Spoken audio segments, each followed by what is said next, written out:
Voilà, salut à vous. Bienvenue à cette tranche de votre séquence évangélique sur cette chaîne que vous allez souvent visionner sur YouTube. Nous sommes là dans le lancement de notre programme et l'édition que nous lançons aujourd'hui est une édition introductive. L'émission que nous lançons à l'instant même que nous sommes en train de vous parler, nous l'avons appelé la vie véritable. La vie véritable. Il existe une vie véritable. Et nous sommes là pour vous donner les astuces, les secrets, pour dire des choses qui vous permettent de vous approprier cette vie, les choses qui vous permettent de saisir cette vie, les choses qui vous permettent de comprendre cette vie véritable, parce qu'elle existe véritablement. Donc, nous allons parler aujourd'hui du véritable bonheur. Beaucoup de personnes sur la terre font beaucoup de choses. Les gens se lèvent tous les matins. Certains consacrent pratiquement toute leur existence à leur travail. Ils vont au travail le matin, ils reviennent le soir, ils cherchent de l'argent, ils en cherchent encore, ils payent des factures, ils se livrent à toutes sortes d'activités. D'autres diversifient un peu au-delà du travail, ils se donnent des passions, ça peut être du sport, ça peut être de la danse. D'autres vont dans des endroits où ils participent à des soirées, d'autres à des activités sexuelles, d'autres à des pratiques ésotériques, d'autres à des pratiques mystiques. L'homme s'adonne à un ensemble d'activités sur la terre dans la quête de quelque chose, dans la quête d'une satisfaction à l'intérieur de lui-même. Et la plupart du temps, quand on regarde les hommes, on se pose la question au regard des plaintes, au regard des cris, au regard des angoisses, au regard des amertumes et au regard de toutes les situations par lesquelles ces derniers passent, si ils trouvent véritablement ce bonheur qu'ils sont en train de tant chercher. Est-ce que le bonheur véritable existe véritablement? Est-ce que le bonheur est une utopie? Est-ce que c'est une notion à laquelle il faudrait tirer la conclusion selon laquelle le bonheur serait inaccessible, le bonheur serait inexistant, le bonheur serait quelque chose à laquelle en réalité on devrait y penser, mais tout en sachant, en s'amant de la pensée selon laquelle on ne peut pas du tout y avoir accès. Pour certains, le bonheur se résume dans le fait d'avoir une certaine quantité d'argent. Certains se disent, si j'ai plus d'argent que je n'en ai aujourd'hui, je serai heureux. Vous comprenez, si j'obtiens un peu plus d'argent, je pourrais payer mes factures, je pourrais payer mon loyer, je pourrais payer mes billets d'avion, aller dans des endroits que je pourrais pas visiter si jamais je n'étais pas en position d'une certaine quantité d'argent. Vous comprenez, donc certaines personnes se disent, si j'ai un peu plus d'argent, alors je serai forcément heureux. Mais ce qu'on se rend compte parfois, vous restez comme ça dans les médias, vous suivez qu'un homme qui était immensement riche s'est suicidé. Vous comprenez? Un homme qui était immensement riche s'est retrouvé dans des choses, vous vous demandez qu'est-ce qu'il cherchait véritablement dans ces choses-là. Un homme qui, par exemple, est capable de s'offrir toutes les prostituées de luxe, toutes les femmes du monde avec l'argent qu'il a, se retrouve en train, par exemple, de violer une toute petite fille. Et vous vous demandez qu'est-ce que cette personne cherchait véritablement auprès de cette petite fille que son argent ne pouvait pas lui donner.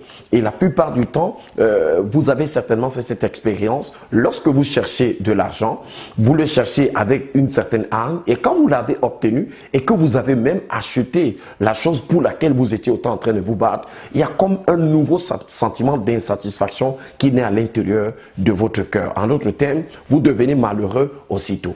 On voit souvent des gens, il y a d'autres personnes qui, pour elles, c'est pas l'argent parce que il y a toujours une image, une sorte de cliché à l'intérieur de l'esprit de chaque homme et chaque homme se dit, si je possédais telle chose, si j'avais cette chose ou si j'avais cette autre chose, alors forcément je serais heureux, je serais plus épanoui, je serais plus content. C'est pas pour dire que l'argent n'apporte rien à l'homme, c'est pas pour dire que quand une personne a l'argent, la qualité de son existence parmi les hommes ne s'améliore pas. Mais l'argent contribue forcément à la bonne qualité ou à la meilleure qualité de la vie des hommes sur la terre, parce que l'argent est un moyen d'échange qui nous permet d'acquérir les biens dont on a besoin. La preuve, c'est que quand vous n'avez pas d'argent, vous aurez de la peine à rester dans le loyer que vous payez. Vous aurez de la peine à donner à vos enfants un certain confort matériel. Mais est-ce que ce confort, lorsque l'argent l'apporte, est-ce qu'il y a, vous entrez dans un état où vous êtes satisfait? Ou alors l'insatisfaction serait-elle quelque chose qui en réalité caractériserait l'homme de telle sorte que ce dernier en fait devrait plutôt accepter que l'insatisfaction est sa façon d'être? Non. Mais la preuve, c'est que vous cherchez davantage, vous vous battez davantage pour être plus heureux. Pour certains, ils se disent que si je voyage, en d'autres termes, pour l'instant, je vis dans un pays, mais si je peux aller, par exemple, aux États-Unis, surtout les gens qui vivent dans les pays dans lesquels les infrastructures ne sont pas bien développées, les pays dans lesquels le système social est déchiré, le système politique est instable, donc dans les pays du tiers-monde, dans les pays sous-développés, en Afrique, que ce soit en Asie, dans d'autres pays, dans beaucoup de pays dans le monde, ces personnes se disent, si je voyage, si je vais en Occident, si je vais aux États-Unis, si je vais au Canada, si je vais en France, si je vais dans ces pays-là, surtout que au travers des images, au travers de la vidéo, au travers des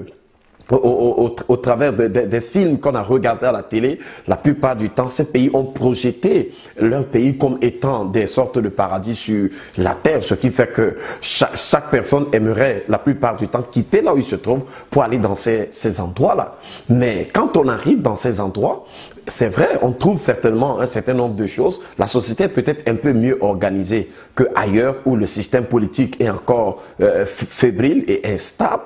Il y a la garantie d'avoir les services de santé, l'assurance maladie et toutes ces choses. Mais la question c'est, est-ce que quand on a fini de parcourir tous ces endroits, on finit par être satisfait? Est-ce qu'on finit par obtenir la réponse à la quête qu'on avait à l'intérieur de soi? Mais vous savez, ça fait pas longtemps de ça, il y a un jeune garçon que j'ai connu, je vais taire son nom pour ne pas que sa maman, si elle suit cette vidéo, qu'elle se sente peut-être blessée. Et ce jeune garçon s'est donné la mort. Vous comprenez? Il était tout jeune, plein de vie. Il avait toutes ces garanties-là. Il était dans une société dans laquelle les chômeurs sont payés, ainsi de suite. Mais il s'est donné la mort. Et si vous allez étudier, vous allez voir que dans les pays occidentaux, c'est là que le taux de suicide est le plus élevé. Vous allez rarement entendre parler de taux de suicide dans les pays sous-développés, n'est-ce pas? Voilà. Pourquoi des gens qui ont donc les aides sociales, pourquoi les gens qui ont un certain nombre de garanties sur le plan social, une certaine sécurité, une certaine stabilité sociale, se retrouvent à se supprimer la vie? Donc vous voyez, parfois ce que vous allez chercher, vous vous rendez compte que quand vous arrivez, ce bonheur que vous croyez que vous allez trouver n'est pas forcément ce que vous trouvez sur place. Vous comprenez? C'est vrai qu'il y a la pression aussi sociale qui est très grande dans certains pays et dans certains endroits. Mais une chose est sûre et certaine, le fait de voyager, de quitter d'un point de la terre vers un autre point, ne donne pas véritablement le bonheur. Sinon, la plupart des gens qui voyagent seraient heureux, ils seraient déjà satisfaits, ils auraient ce sentiment-là. D'autres personnes se livrent à la consommation des stupéfiants, c'est-à-dire des stupéfiants, de la drogue, des alcools et toutes sortes de choses. Et vous savez, une personne qui consomme ces choses généralement est une personne qui est comme dans une sorte de quête, quête d'une sorte de grotte, un endroit dans lequel on va se cacher pour essayer d'oublier un peu les soucis qui nous entourent. Parce que ce qui caractérise la plupart de ces stupéfiants, c'est que lorsqu'on les consomme, on entre dans une sorte d'état second. Et vous savez que quand vous êtes dans l'état second, vous n'êtes pas tellement conscient de ce qui se passe autour de vous. C'est un peu comme quand vous êtes endormi. Quand vous dormez, même si les gens sont en train de pleurer autour de vous, vous n'en êtes pas conscient du tout. Donc, quand vous dormez, vous n'êtes pas conscient des factures qui vous attendent, que vous devez payer, ainsi de suite. Mais le problème, c'est que l'effet des stupéfiants n'est pas pérenne, n'est pas permanent. Et si vous voulez rendre permanent l'effet des stupéfiants, vous allez bientôt vous rendre compte que c'est votre appareil mental qui sera complètement déficient. Donc, vous allez détériorer vos facultés mentales. Et bientôt, vous allez devenir un fou et vous allez commencer à vivre dans un univers parallèle dans lequel vous allez créer une réalité pour vous qui sera en décalage avec la réalité. Vous comprenez? Est-ce qu'un fou est heureux parce qu'il est fou? Vous comprenez? Donc, les stupéfiants ne sont donc pas la réponse. C'est pour ça qu'il y a des endroits où quelqu'un a dit que les gens consomment de l'alcool, de la drogue pour noyer les soucis. Et quelqu'un d'autre a rétorqué en disant que les soucis ont appris à nager. Donc, les soucis même savent déjà comment se battre avec la nage. Donc, les soucis ne sont plus du tout noyables. Donc, il y a des gens qui consomment même les stupéfiants aujourd'hui et ils ne sont pas stupéfaits, bien au contraire, ils sont au fait et au contact des réalités qui sont les leurs. Et certainement parmi ces personnes dont je suis en train de parler, vous êtes là, vous qui me regardez, vous qui suivez cette vidéo, vous êtes là et vous savez que ce que je suis en train de dire est la description de la condition, de la situation dans laquelle vous vous trouvez. C'est pour ça que vous devez suivre cette vidéo jusqu'à la fin. Pour d'autres personnes, ces personnes ont décidé que c'est à travers les conquêtes des personnes de l'autre sexe du sexe féminin.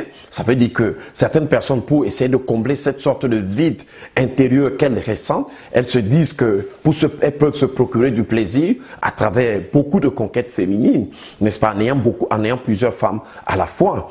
Et ces personnes finissent toujours par se rendre compte que malgré la multiplicité des relations et des conquêtes, il y a toujours un vide. Vous comprenez? Et c'est tout à fait normal parce que, vous savez, si vous mettez de l'eau dans le réservoir d'un véhicule qui ne fonctionne pas avec de l'eau, quelle que soit votre bonne volonté et quelle que soit la quantité d'eau que vous allez mettre dans ce réservoir, le véhicule ne va pas rouler, le véhicule ne va pas du tout marcher parce que celui qui l'a fabriqué ne l'a pas destiné à fonctionner avec de l'eau, mais avec du carburant. Donc, il y a un matériel, un élément bien précis qu'il faut mettre dans le réservoir de votre véhicule pour que ce véhicule puisse rouler. Et si c'est un véhicule essence et que vous y mettez plutôt du diesel, il ne va pas rouler. Si c'est un véhicule diesel, vous y mettez plutôt de l'essence, il va pas rouler. Si vous mettez de l'huile, il ne va pas rouler. Donc, il y a quelque chose de bien précis qui fait que cela puisse marcher. Donc, le tout n'est pas de faire des choses, le tout n'est pas de s'engager dans les expériences, mais est-ce que ces expériences ont la latitude d'apporter la réponse à la question véritable et profonde que vous vous posez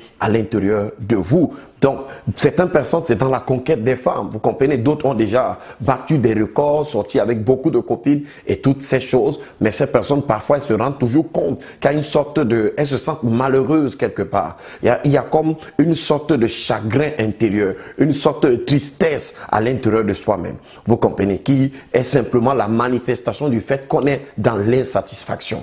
Parce que les conquêtes féminines, quelles qu'elles soient, ne peuvent pas du tout vous satisfaire. Vous comprenez? Voilà, vous allez voir qu'il y a des hommes qui ont épousé des femmes qu'ils aimaient beaucoup et après ils se sont rendus compte que quelques temps après ils se sont retrouvés en train de suivre d'autres femmes, se retrouver dans d'autres conquêtes et d'autres conquêtes encore. Vous comprenez? D'autres ont même dit que c'est peut-être pas avec les femmes, peut-être qu'il faut aller coucher avec les animaux pour chercher des sensations peut-être extraordinaires, des sensations bizarres. Il y a des gens qui le font aujourd'hui, qui pratiquent la zoophilie, qui couchent avec des chevaux. Il y a des pays même dans lesquels ces pratiques sont devenues tellement vulgaires qu'on les a pratiquement normalisées. Au Danemark, dans beaucoup de pays aujourd'hui, il est autorisé aux hommes d'avoir des rapports sexuels avec des animaux, d'avoir des rapports sexuels avec des chiens, avec des chevaux, avec toutes ces choses-là. Donc, ce qui montre que l'homme est à la quête de quelque chose. L'homme cherche quelque chose. Pour d'autres personnes, c'est les expériences spirituelles, vous comprenez, comme les expériences ésotériques. Pour d'autres personnes, elles sont allées apprendre à faire les projections astrales, à apprendre effectivement à sortir de son corps, à manipuler des puissances pour avoir le sentiment. Parce qu'en fait, l'homme cherche quelque chose. L'homme cherche à retrouver ce sentiment que c'est lui qui contrôle les choses, que les choses ne sont pas au-delà de sa portée, qu'il a la maîtrise de ce qui se passe autour de lui. Vous comprenez? Voilà. L'homme cherche un état de satisfaction. Vous comprenez? Qui l'amène en réalité à avoir un sentiment qui est projeté par la situation et qui reflète, vous comprenez, l'être profond qu'il est, ce que Dieu a réellement fait de lui. Malheureusement, le tout est de connaître un besoin et c'est une toute autre chose que de trouver la réponse à ce besoin-là. Donc d'autres, c'est dans la manipulation des pouvoirs mystiques, d'autres dans les sectes ésotériques, la franc-maçonnerie, la Rose-Croix, ainsi de suite, ainsi de suite. Les gens entrent dans toutes cette sorte de choses pour pouvoir ainsi de suite trouver un sens à leur vie. Et d'autres personnes, effectivement, sont pratiquement dans la passivité, dans une sorte de passivité. Ça veut dire que ces personnes, elles sont comme dans une sorte de capitulation. Elles se disent, ça ne vaut plus la peine de se battre, ça ne vaut plus la peine d'essayer, parce que la vie en réalité n'a rien de bon dont on devrait attendre d'elle. Donc, ces personnes se disent, à quoi ça sert la vie? Quand une personne a tout, et malgré tout ce qu'elle a, se donne quand même la mort, ça veut dire que cette personne n'a pas pu trouver dans tout ce qu'elle a possédé, ce qu'elle cherchait véritablement. Donc elle atteint ce qu'on appellerait un état de vacuum, un état de vide existentiel profond, vous comprenez? Et parfois, vous comprenez, pour ceux qui peut-être pensent que tout se résume à manger, à boire et à dormir, il y a des gens qui ont de quoi manger, de quoi boire et de quoi dormir. Et ces personnes se retrouvent dans une sorte d'ennui profond. Pourquoi? Parce qu'il y a toujours un vide à l'intérieur d'eux. Et Pascal pouvait dire, le philosophe, qu'il existe en l'homme un vide en forme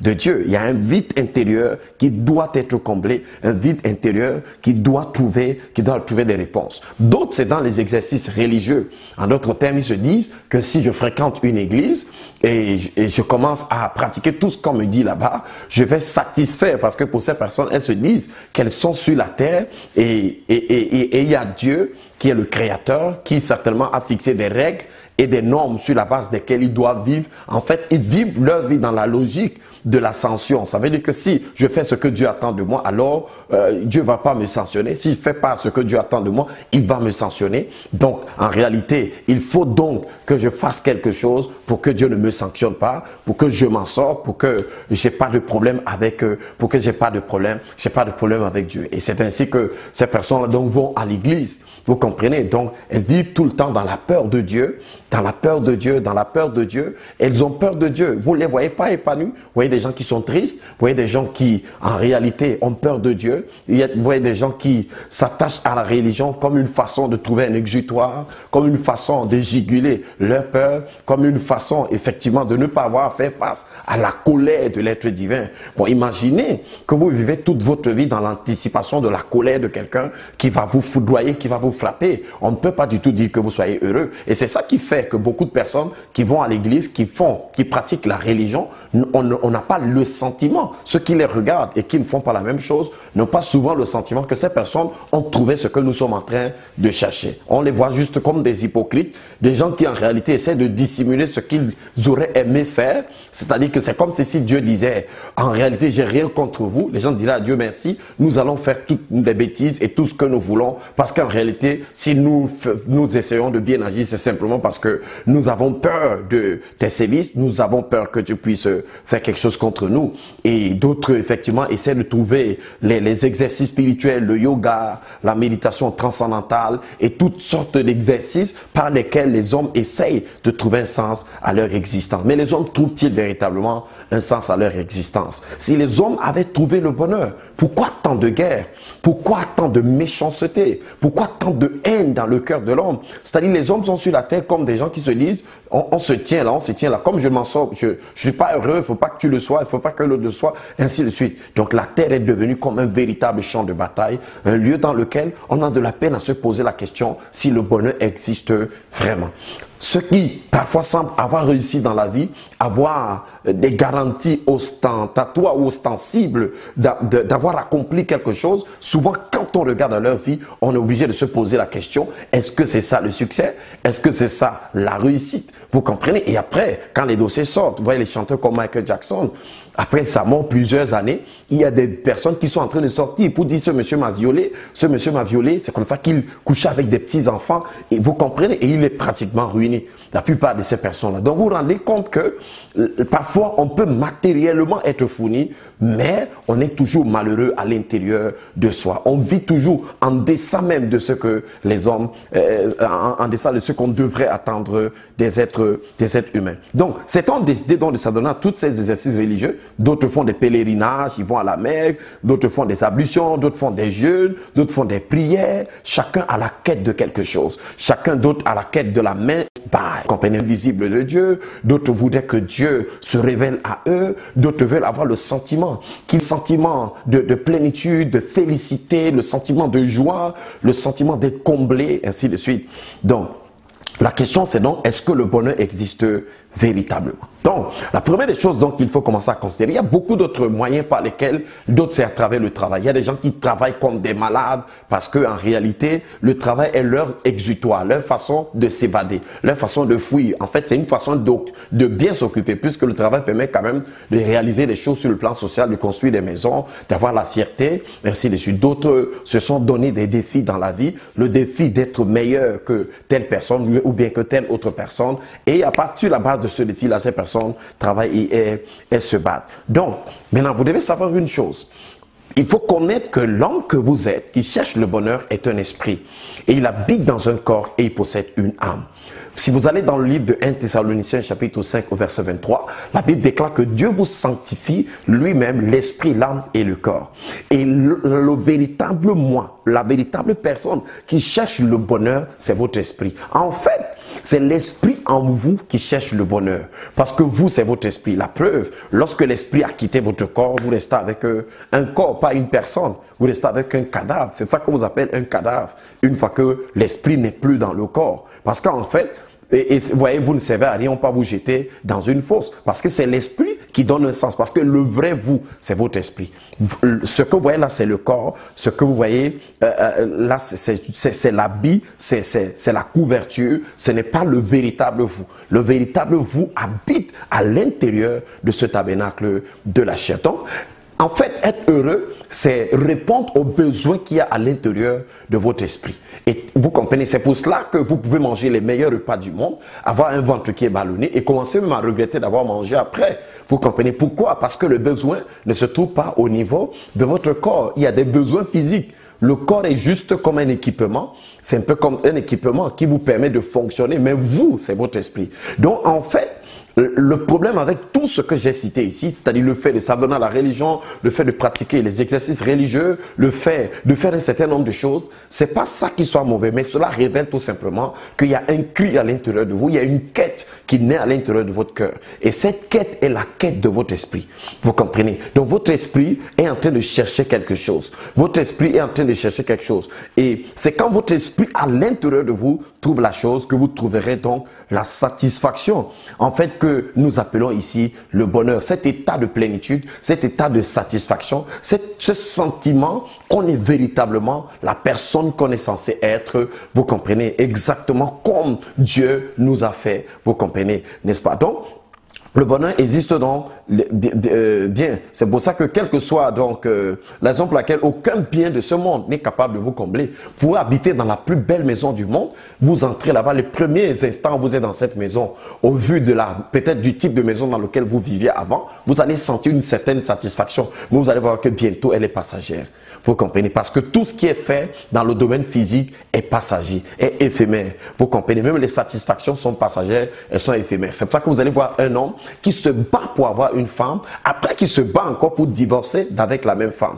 Alors que la personne a fait tout ce qui était en son pouvoir pour pouvoir se marier avec la femme, avec la femme en question. Donc, c'est exactement, c'est ce qui se passe. Donc, le même homme qui s'est battu est encore le même homme qui se bat encore pour se séparer d'elle. Vous voyez, c'est une sorte de paradoxe véritable, n'est-ce pas? Voilà, on voit un homme qui a construit beaucoup de maisons. Et souvent, vous vous demandez, mais pourquoi cet homme construit autant de maisons?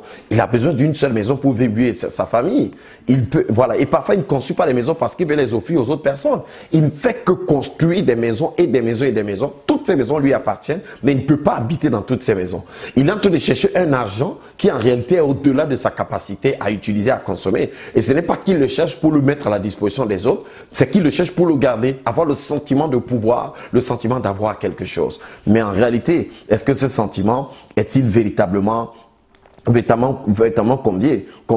Donc, Dieu nous a donné la vie et il s'est rassuré donc qu'en réalité, cette vie-là, il sera lui-même le carburant de cette vie. En d'autres termes, Dieu qui nous a donné l'existence. Parce que j'aimerais que vous fassiez la différence entre l'existence et la vie. On peut exister, mais ne pas être vivant.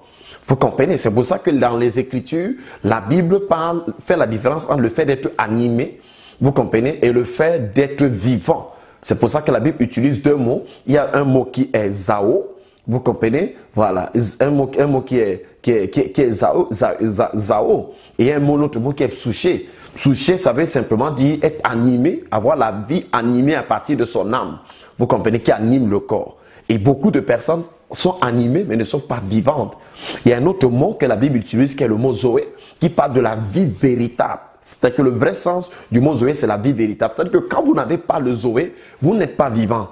Vous comprenez? C'est pour cela qu'un jour, le Seigneur Jésus était en train d'aller quelque part. Il y a deux personnes qui l'ont accosté et ils ont dit, Seigneur, nous voulons te suivre, mais laisse-nous d'abord aller enterrer notre Père. Le Seigneur leur a dit, laisse les morts enterrer leurs morts et toi, suis-moi. C'est-à-dire que du point de vue de Dieu, quand vous n'avez pas encore trouvé Dieu, vous êtes dans un état de mort. Vous comprenez? Ça peut être une mort, parce qu'il y a beaucoup de sortes de morts. Il y a la mort éthérique, il y a la mort physique, il y a la mort mentale, il y a beaucoup de sortes de morts. Mais ici, Vous comprenez, la mort, ce n'est pas seulement le fait que votre esprit soit séparé d'avec votre corps. Donc, vous pouvez avoir votre esprit vivant dans votre corps avec votre âme, mais vous êtes dans une condition de mort. Vous pouvez même être un mort riche. Vous pouvez même être un mort prospère. Vous pouvez avoir des voitures et avoir toutes ces choses, mais la façon avec laquelle Dieu vous décrit, c'est comme quelqu'un qui vit dans un état de mort, dans une condition de mort. Vous comprenez? Donc, Dieu s'est donc rassuré. C'est en fait votre quête à l'intérieur de vous, c'est la quête de Dieu.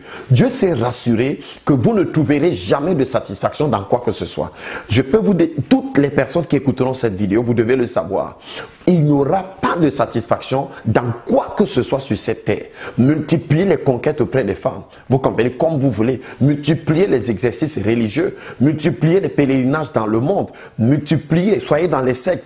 Faites des pratiques spirituelles et toutes ces choses, vous n'aurez jamais de satisfaction parce que Dieu, de la même manière que l'eau étanche notre soif et que le pain étanche notre faim, Dieu s'est rassuré à ce qu'il soit lui le seul ingrédient qui satisfasse notre esprit à l'intérieur de nous. C'est la vérité. Donc, tant que vous n'avez pas trouvé Dieu, vous ne pouvez pas du tout trouver la satisfaction. Donc en réalité, ce que les gens cherchent, c'est Dieu qu'ils cherchent. Et c'est la raison pour laquelle souvent il faut comprendre les gens. Il faut voir au-delà des actes que les gens posent. Vous comprenez? Il y a des gens qui parfois, vous allez voir une fille qui est très jolie, mais qui se prostitue. Et parfois, ce n'est pas parce qu'elle est pauvre, mais parce qu'à l'intérieur d'elle, elle aimerait tellement se sentir aimée, se sentir acceptée. C'est pour ça qu'elle se livre aux hommes, elle se donne aux gens. Donc souvent, derrière la méchanceté ou alors les maladresses ou les mauvaises actions des hommes, se cache souvent le besoin de Dieu. Vous comprenez? Et le Seigneur Jésus le comprenait bien. Il y a un homme dans la Bible qu'on appelle Zachée. Vous avez vu dans le livre de Luc au chapitre 19, lorsque Jésus traversait l'endroit où Zachée se trouvait, Zachée a grimpé sur un arbre. Vous comprenez? Ça veut dire quoi? Zachée voulait augmenter sa taille pour pouvoir voir Dieu. Donc, il y a des gens qui veulent trouver le bonheur. Pour l'instant, pour eux, c'est le bonheur qu'ils cherchent. Mais en réalité, le bonheur et Dieu sont liés. Ces personnes, donc, pour l'instant, c'est le bonheur qu'elles cherchent et elles essaient de monter sur des arbres. Elles essaient de se fabriquer des sortes de strapontins qui leur permettent d'atteindre. Vous comprenez? Et Jésus a dit à Zachée, descends. Tu n'as pas besoin de monter. Dieu va venir vers toi. Le bonheur va entrer dans ta maison. Et dans le livre de Luc au chapitre 19, on constate que dès que le Seigneur Jésus est entré dans la maison de Zachée, vous avez vu, Zachée qui avant trouvait sa satisfaction dans le fait d'estorquer les autres, dans le fait de prendre injustement ce qui ne lui appartient pas, directement tout ça est devenu inutile. Il était le premier maintenant à proposer de rembourser à tous ceux à qui il a estorqué de l'argent. Pourquoi? Il estorquait pas l'argent aux gens. C'est vrai, c'était un acte de méchanceté, mais c'est surtout, il essayait de répondre à un besoin qu'il y avait à l'intérieur de lui. Dans le cas de Zachée, il était petit de taille et il se sentait méprisé, il se sentait insignifiant dans l'existence. Il avait besoin de donner un sens à sa personne, un sens à sa vie. Et pour lui, la façon de le donner, c'était quoi? C'était d'estorquer les gens. Vous comprenez? Dans Luc au chapitre 19 au verset 6, la Bible dit, Zachée se hâta de descendre et le reçut avec joie. Vous comprenez? Je vais lire au verset 5. Lorsque Jésus fut arrivé à cet endroit, il leva les yeux et il lui dit, Zachée, hâte-toi de descendre, car il faut que je demeure aujourd'hui dans ta maison. Zachée se hâta de descendre et le reçut avec joie. Voyant cela, tous murmuraient, disaient, il est allé loger chez un homme pécheur. Pourquoi Jésus est entré là-bas? Jésus voyait au-delà des actions que les hommes posaient. Il voyait le besoin profond qu'il y avait à l'intérieur de leur cœur. Et c'est ce qui s'est passé dans la maison de Zachée. On dit que mais Zachée, se tenant devant le Seigneur, lui dit, voici Seigneur, je donne aux pauvres la moitié de mes biens. Et si j'ai fait tort de quelque chose à quelqu'un, je lui rends le quadruple. Donc, je vais séparer mes biens en deux, ainsi de suite. Donc, vous voyez, quand vous avez trouvé le bonheur, vous ne pouvez pas passer le temps à accumuler de l'argent que vous n'allez pas utiliser, à construire des maisons dans lesquelles vous n'allez pas habiter et que vous n'allez donner à personne. Ce monsieur qui essaie de trouver un sens à sa vie dans ses pratiques, dès qu'il a donc trouvé la vraie réponse qui était en réalité Jésus, il s'est rendu compte que ce qu'il cherchait à travers les biens qu'il accumulait, c'était une personne. Et qu'est-ce qu'il dit? Il dit maintenant, je partage ces biens avec les pauvres. Dans le livre de Luc au chapitre 19 au niveau du verset 8. Donc, et c'est ce qui se passe aujourd'hui. Il y a beaucoup de personnes qui viennent à l'église et qui sont comme Zachée. D'autres même sont venus à l'église toujours, mais n'ont pas quitté, n'ont pas encore découvert qui est entré dans leur maison. Vous comprenez? N'ont pas encore pris la peine de constater que le bonheur est là au devant d'eux. Vous comprenez? Donc c'est la raison pour laquelle aucun bien-nom de ce monde ne peut occuper cette place que Dieu a mis à l'intérieur. Dieu nous a donné la vie et il est lui-même le carburant de notre existence. Et Jésus s'est lui-même présenté. Il dit, je suis le chemin, la vérité et la vie. Le mot vie en grec c'est zoé. Ça veut dire je suis la véritable vie. Vous comprenez? Le véritable bonheur. Donc, le désir qui est à l'intérieur de vous, que vous appelez le bonheur, c'est le désir de vivre vraiment. C'est le désir d'exister vraiment. Vous comprenez? Donc, il dit, je suis le chemin, la vérité et la véritable vie. Je suis la véritable vie. Je suis le vrai bonheur. Le bonheur là que... Voilà, donc, Jésus a dit, je suis le chemin, la vérité et la vie. Nul ne vient au Père que par moi. Et l'apôtre Jean, dans le livre de 1 Jean chapitre 5, au niveau du verset 12, il dit, celui qui a le Fils a la vie. Celui qui n'a pas le Fils de Dieu n'a pas la vie. Donc, la véritable vie, le véritable bonheur que vous cherchez a un nom. Il s'appelle Jésus. Vous comprenez? Si vous lui ouvrez votre cœur, si vous lui donnez véritablement une place à l'intérieur de votre cœur, vous allez faire l'expérience de la vie véritable. Et je sais que beaucoup de personnes qui écouteront cette vidéo se poseront la question, mais toutes ces personnes-là qui ont reçu ce Jésus, pourquoi ne semblent-elles pas si heureuses comme vous êtes en train de le dire? Vous comprenez? En réalité, Jésus a dit quelque chose dans Jean chapitre 6 verset 35. Il dit que Jésus l'a dit, je suis le pain de vie. Celui qui vient à moi n'aura jamais faim. Et celui qui croit en moi n'aura jamais soif. Vous comprenez ça? N'aura jamais soif. Celui qui croit en moi n'aura jamais soif. Hein? Donc, qu'est-ce que ça veut dire? Vous pouvez avoir le pain chez vous, mais vous ne mangez pas le pain. Vous pouvez avoir de l'eau chez vous, mais vous ne la buvez pas. Il y a des gens qui mangent, ils ne boivent pas de l'eau. Beaucoup de chrétiens ont reçu Jésus, mais ils n'ont pas consommé de ce pain. En d'autres termes, ils n'ont pas eu accès à la révélation de qui est véritablement Jésus. De ce bonheur que Dieu nous a donné dans cette personne. Je suis venu vous dire que ce que vous cherchez depuis, ce que vous voulez depuis a un nom. Cela s'appelle Jésus. Jésus est la source du véritable bonheur, de la véritable satisfaction. Cet état de complétude, de plénitude que vous cherchez à l'intérieur de vous ne peut être rencontré que si vous rencontrez celui qui est le dépositaire de la satisfaction, le dépositaire de la plénitude. Je sais, il y en a parmi vous d'autres qui ont dit, quand je vais me marier, vous êtes mariés aujourd'hui, vous vous sentez tout malheureux. Vous comprenez? Je peux vous dire que le bonheur que vous cherchez, votre mari ne vous le donnera jamais. Ce bonheur, il ne peut pas vous le donner. Lui aussi a besoin de le recevoir de celui seul qui le possède et qui est capable de le rendre disponible, qui est capable de le donner. Donc, merci beaucoup. C'était la véritable vie. Nous étions en train de parler du véritable bonheur. Vous comprenez? Merci beaucoup d'aimer cette vidéo, de la partager et de l'utiliser. Et si vous avez écouté ce message, invitez Jésus dans votre cœur. Vous comprenez? Recevez-le comme votre Seigneur et votre Sauveur personnel. Jésus est la vie. Il est cette vie que vous cherchez. Avec Jésus, même en manquant de toutes ces choses, vous allez vous rendre compte que le vrai sens de l'existence est une personne. Ce n'est pas une activité, ce n'est pas un bail.